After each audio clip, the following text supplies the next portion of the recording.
और इनफैक्ट मैं चाहूंगी कि सर जीडीपी पर ही आप कमेंट्री दीजिए, क्योंकि वहां पर अनुमान से काफी खराब नंबर्स आए हैं। इस तिमाही के जीडीपी आंकड़े 5.4% पर रहे।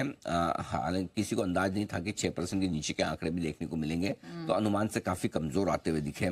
दूसरी कंपनी कमजोर इसमें बड़ी बात नहीं है कि जीडीपी के आंकड़े कमजोर आए। कमजोर आंकड़ों का अनुमान सभी को था, लेकिन कितने कमजोर, ये बड़ी बात है, क्योंकि 5.5% के नीचे किसी के भी अनुमान से ज्यादा कमजोर है। हालांकि दूसरी तिमाही के जो नतीजे आए थे कंपनियों के, उससे समझ में आ रहा था कि नंबर्स कमजोर आएंगे। और इन कमजोर नंबर्स में सबसे ज्यादा कंट्रीब्यूशन किसका है? मैन्युफैक्चरिंग के आंकड़ों का। अगर 2-2.25% के आसपास मैन्युफैक्चरिंग ग्रोथ रहती है, तो फिर जीडीपी ग्रोथ आपकी मजबूत आएगी कैसे? और मैन्युफैक्चरिंग ग्रोथ अगर कमजोर है तो आपको कंपनियों की तिमाही नतीजों से समझ में आ जाता है, जो आपको दिखा भी था, राइट। अब बड़ा सवाल है कि पूरे साल भर के लिए आज से क्या। पहली चीज तो ये क्लियर कट है कि अब वित्त वर्ष 2025 के लिए लगभग सबके टारगेट 7% के नीचे के आ गए, जो 7.2%, 7.1%, कोई अति उत्साहित लोग 7.5% तक की जीडीपी ग्रोथ मानकर चल रहे थे। यानी कि ज्यादातर लोग 7% के ऊपर थे। एक दो ऐसे एस्टिमेट होंगे जो 6.8% के आसपास थे, लेकिन अब कोई 7% के ऊपर का आंकड़ा मान नहीं रहा है। ये सबसे बड़ी चीज है। नवंबर के महीने में जीएसटी कलेक्शन के आंकड़े बढ़कर आए, 8.5% ग्रोथ आई है। हालांकि अगर आप महीने दर महीने देखेंगे तो आप कहेंगे कि अरे 1,82,000 करोड़ का आंकड़ा बहुत अच्छा नहीं है, लेकिन आपको जीएसटी कलेक्शन को साल दर साल ही देखना चाहिए, वही ज्यादा ठीक तरीका है। ठीक है। अब अगले 6 महीनों में जीडीपी के ग्रोथ की सुधरने की उम्मीद है। काफी लोग ये मान रहे हैं कि जो कुछ खराब होना था इस तिमाही में हो गया, इस तिमाही से अब यहाँ से इंप्रूवमेंट ही होगा।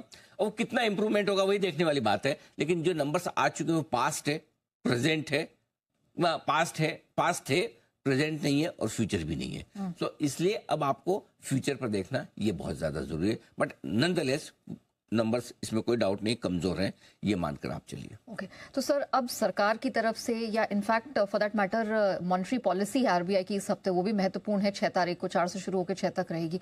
तो क्या ब्याज दरों को लेकर या कोई एस्टिमेट्स है जो खास अब इम्पोर्टेंट हो जाते हैं? तो अब आगे चलते हुए जीडीपी ग्रोथ के आंकड़े किस तरह से रहेंगे, किस तरह से वो असर इकोनॉमी और बाजार पर डालेंगे, उसके लिए 2 सबसे बड़े ट्रिगर है। पहला ट्रिगर जो आपने कहा कि अब आरबीआई क्या करेगा। अल्टीमेटली देखिए, सरकार के बाद जीडीपी की ग्रोथ को संभालने की सबसे ज्यादा जिम्मेदारी अगर किसी और सेकंड नंबर पे किसी को, तो वो आरबीआई को है ना। सरकार की तो है ही है, देश में जो कुछ भी हो उसकी जिम्मेदारी सरकार की, अच्छा या खराब, ठीक है। तो ताली भी उनको, गाली भी उनको, राइट। लेकिन उसके बाद कौन? और वो है आरबीआई।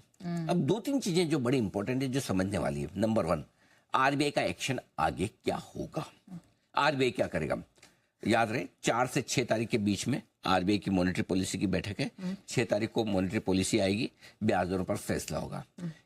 सब मानकर चल रहे हैं कि 6 दिसंबर को आरबीआई ब्याज दरें नहीं घटाएगा। लेकिन क्या ये है वो पॉलिसी जिसमें आरबीआई गवर्नर साफ साफ संकेत देंगे कि मैं पॉलिसी में जो ब्याज दरें मुझे घटानी है अब आगे चलते हुए, वो फरवरी में मैं घटा दूंगा? ये संकेत बाजार सबसे पहले और सबसे बड़ा संकेत इस पॉलिसी से लेना चाहेगा। क्यों? क्योंकि 2-3 चीजें हैं। एक तो क्या है, इस पॉलिसी में, अगली पॉलिसी में ब्याज दरें घट जाएंगी, ये संकेत मिल जाएगा क्या? अगली पॉलिसी हर 2 महीने में आती है, फरवरी में आएगी, राइट। तो क्या फरवरी में ब्याज दर, फरवरी में बजट के तुरंत बाद आएगी, ठीक है। तो बजट क्या पॉलिसी में ब्याज दरें घटने का संकेत मिलेगा, नंबर 1। नंबर 2, क्रेडिट ग्रोथ जो 20% के आसपास चल रही थी, घटकर 11-12% की रेंज में आ गई है। क्रेडिट ग्रोथ तो बढ़ानी पड़ेगी। बिना क्रेडिट ग्रोथ, अगर आपको देखिए 8% की जीडीपी ग्रोथ चाहिए तो 20% की क्रेडिट ग्रोथ चाहिए। अगर आप 11-12% की क्रेडिट ग्रोथ ही चाहते हैं तो फिर आपको जीडीपी ग्रोथ पे कॉम्प्रोमाइज करना पड़ेगा।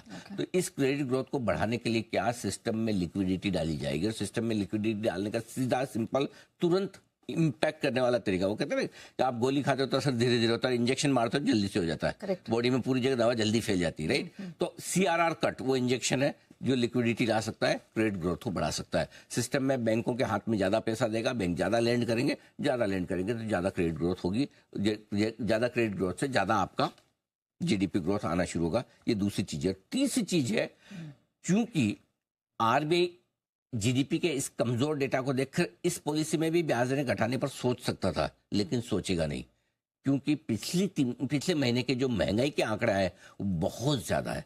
6.2% की महंगाई आरबीआई के 4% के थ्रेशोल्ड से बहुत ऊपर है। नो डाउट अब महंगाई, चूंकि सर्दियां आ चुकी है, सब्जियों खाने पीने की चीजों के दाम धीमे धीमे कम होने के संकेत आ भी रहे हैं, लेकिन 6.2% की महंगाई पर आरबीआई ब्याज दरें घटा नहीं सकता।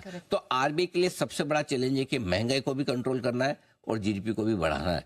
तो ये वाली पॉलिसी मुझे लगता है शक्तिकांता दास साहब के लिए one of the toughest policy होगी। जो अब तक जो पॉलिसी है वो किस तरह से बैलेंस बनाकर चलता है। ये 3 बड़ी चीजें हैं जिसकी वजह से ये पॉलिसी अचानक से बहुत इंपॉर्टेंट हो गई है। Exactly. हाँ, वैसे तो 6% की महंगाई पर वैसे भी इंपॉर्टेंट थी।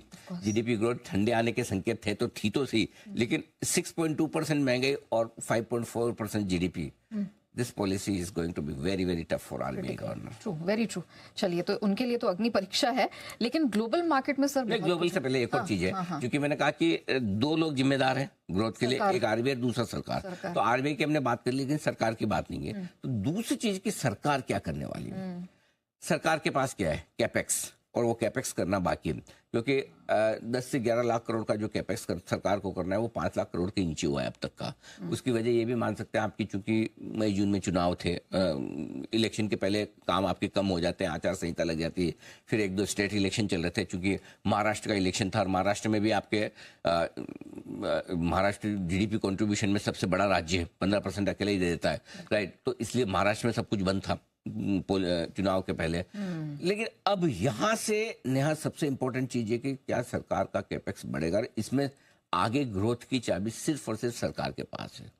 Please don't expect from private sector to मतलब पुश द जीडीपी ग्रोथ। बिल्कुल उनके बस की बात इतनी जल्दी नहीं है, इतनी आसानी से नहीं है। सरकार को आगे आके करना पड़ेगा। प्राइवेट सेक्टर तो बेचारा पहले से फंसा हुआ सा है, थोड़ा सा महसूस करा कि मुझे कुछ रिलीफ मिल जाए, मैं देखूं, क्योंकि 1 तिमाही खराब ही गई है। सो आई थिंक अब बचे हुए 4 महीने में सरकार कैपेक्स पे कितना तेजी से बढ़ती है आगे।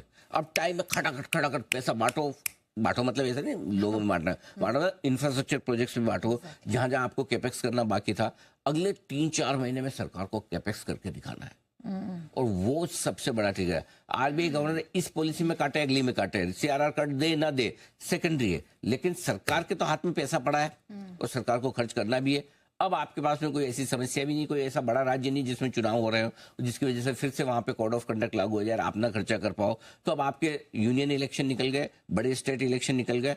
अब सरकार को तुरंत प्रभाव से इलेक्शन के बाद खर्चे पे लगना पड़ेगा। सरकार खर्चा करेगी 1 रुपया तो 2 रुपया, 3 रुपया, 4 रुपया प्राइवेट सेक्टर कर देगा, तो वहां से भी आ जाएगा। सो आई थिंक सबसे बड़ी की है कि बड़े प्रोजेक्ट्स पर सरकार का खर्चा किस तरह से तुरंत आना शुरू होता है, और ये बड़े की ट्रिगर। और अगर ये चीजें हो जाती है, आरबीआई थोड़ा कंट्रोल में कर ले इन्फ्लेशन को और ब्याज दरें घटाने के संकेत दे, सरकार और थोड़ी लिक्विडिटी डाल दे सिस्टम में और सरकार खर्चा करना शुरू करे, तो 6 महीने में ऑल